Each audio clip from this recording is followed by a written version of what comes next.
There's this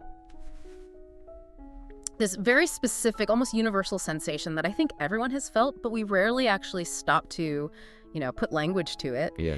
You walk into a space, maybe it's a high-end hotel lobby or an old library, or even just a friend's living room they just finished, and your body just, it unspools. It's almost a physical exhale. It's totally involuntary. Yes, exactly. Your shoulders drop, the static in your head quiets down, and your breathing actually slows. Right. And usually we look around and think, well, it must be because they have an expensive rug, or, oh, it's because they have a nice view. But today we're going to find out that it's really not about the stuff. It's not the budget. It is mechanics. It's invisible engineering. It is. And honestly, it's a little bit of neuroscience, too. It's about how our biology interacts with geometry. Welcome back to the Deep Dive. Today we are dissecting the invisible mechanics of interior design. And I want to be clear right off the top. If you tuned in to hear about throw pillow trends for 2026 or what the color of the year is, We're looking for the timeless principles that live underneath all the trends. we are looking at a really fascinating piece of source material. It's an excerpt with a deceptively simple, almost boring title. The Interior Design for Outdoor Kitchen. Which I'll admit, when I first saw that in our research, I thought, okay, are we just talking about where to put the grill? Yeah. Is this a BBQ episode? Right, it sounds so niche. But then you start reading and you realize this text is actually a Trojan horse. It uses the outdoor kitchen as a framework to teach a masterclass in the fundamental philosophy of designing any environment. Exactly. It's arguing that design isn't about decoration. It's about behavior modification. It's about how an environment shapes your mood, your sensory awareness, and even how you interact with people. The central idea that hooked me right away was this concept of responsiveness. True design isn't about how a space looks in a photo for Instagram. It's about how it feels over time. Does the space respond to you, or are you constantly having to fight against it? And that distinction is everything. We live in such a visual culture. We scroll through Pinterest or Instagram, and we've started to prioritize the eye over the body. Oh, that's a good way to put it. We design for the camera lens, not for the human nervous system. This source really forces us back to the body. So let's strip away the decor. Let's take all the furniture out for a second. If I walk into a room and I feel that exhale we talked about, what is physically happening? The source starts with a concept it calls spatial clarity. Spatial clarity, and this is the bedrock. Before you pick a single fabric, before you even think about a paint color, you have the layout. You have zoning and circulation. Okay. And the source creates this binary.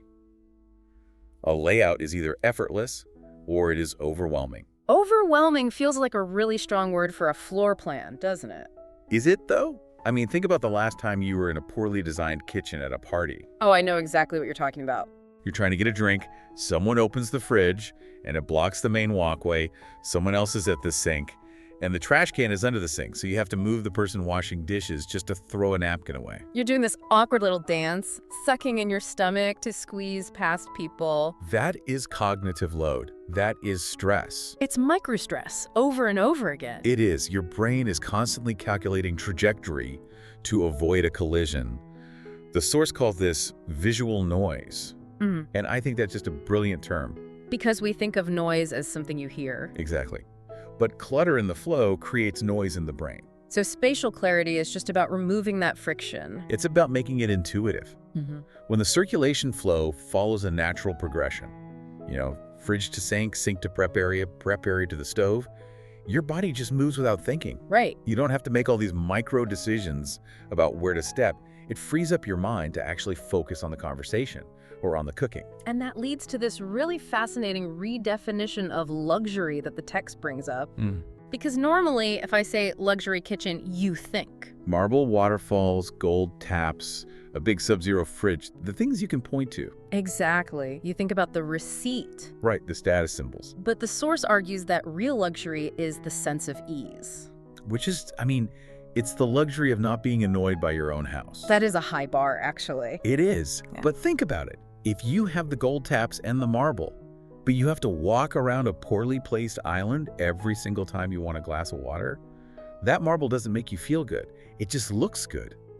The ease comes from the space getting out of your way. It's almost like the room becomes an extension of your body rather than an obstacle course you have to navigate. That's it. That is spatial clarity. It's when the architecture respects your movement. Okay, so we've established the blueprint. We have a flow that doesn't make us angry. Now we have to fill that space. And this is where the source gets into materiality. Yeah. And I have to say, it gets almost poetic here, talking about emotional weight. Emotional weight is such a key concept. It's moving us from the mechanics of just, moving around to the mechanics of feeling. Okay, explain that. How does a piece of wood or a slab of stone have emotional weight? Well, we have to think about how we evolved. We didn't evolve in white drywall boxes. We evolved in nature, surrounded by all these complex textures and organic materials. Right. So our nervous systems are basically calibrated to respond to certain materials. The source breaks this down into three big ones: stone, wood, and texture. Okay, let's start with stone. The source uses words like permanence and grounding. Well, think about the difference between leaning on, say, a plastic laminate counter versus a really thick slab of granite or limestone. The temperature is different. The density, it just feels solid, heavy. And your brain registers that solidity. A stone element, like a big hearth or a heavy kitchen island, it signals safety to the primal part of your brain. It feels unmovable. In a chaotic world, that physical weight anchors the room, and by extension, it anchors you. It says, I am not going anywhere. And then wood. They talk about human scale here. This is one of my favorite design concepts. Human scale just means it relates to our biology. Wood has grain. It has imperfections. It was once alive. Okay. And when we see wood, even just peripherally, it registers as warmth. It bridges the gap between the cold, built environment, all the steel and glass, and our organic human bodies. So if you have a room that's all glass and concrete, it feels like a showroom, maybe an Apple store. Right. But you add a walnut table and suddenly it's a dining room. Precisely. It signals that humans belong here. The third one they mentioned was textured plaster or walls. This was interesting to me because generally modern construction loves a flat, perfect drywall surface. We spend a lot of money to make our walls perfectly smooth. We do. And we are creating these acoustic and sensory nightmares for ourselves. The source argues that textured walls, whether it's plaster or wood paneling or even fabric, are essential to prevent what it calls sterility. It softens the room. It does. And this isn't just a visual thing. This is haptic. Haptic. To do with touch. Even if you aren't actually running your hand along the wall, your eyes can feel the texture. I see. It adds what the source calls tactile richness. If you have 4 glossy white walls, your brain reads that as clinical. It reads hospital. And nobody relaxes in a hospital. Exactly. But there is another layer to this whole material discussion that I think is the most overlooked part of design, and that's acoustics. Oh, right. The sound. I think we totally forget that rooms make noise. We are so obsessed with how a room looks, we forget how it sounds. But the source makes a direct link between texture and what it calls mental fatigue. I've definitely been in those trendy restaurants. You know, the ones. Concrete floors, metal chairs, huge glass windows, no curtains. And you can't hear the person sitting 3 feet away from you without leaning in and squinting. It's exhausting. I leave with a headache. That's the cocktail party effect gone wrong. Your brain has to work overtime to filter out all that echoing background noise just to process speech. That spikes your cortisol levels. It's stressful. So when the source says textured materials absorb sound, they aren't just talking about, insulation. They're talking about mental health. Yes. Rugs, curtains, textured plaster, even soft wood, they all dampen that echo. They make the room quiet. Right. And a quiet room allows for intimacy. You don't have to shout. You can drop your voice. That changes the entire social dynamic of a space. It's wild to think that a thick rug might be the difference between a deep conversation and a surface-level shouting match. It's all connected. If the room feels frantic, the conversation will be frantic. Okay, so we have the layout, we have the materials dampening the sound and grounding us. Now we have to turn the lights on. Light. The living element, as they call it. The source creates a binary here that I think is really important. Not brightness, but balance.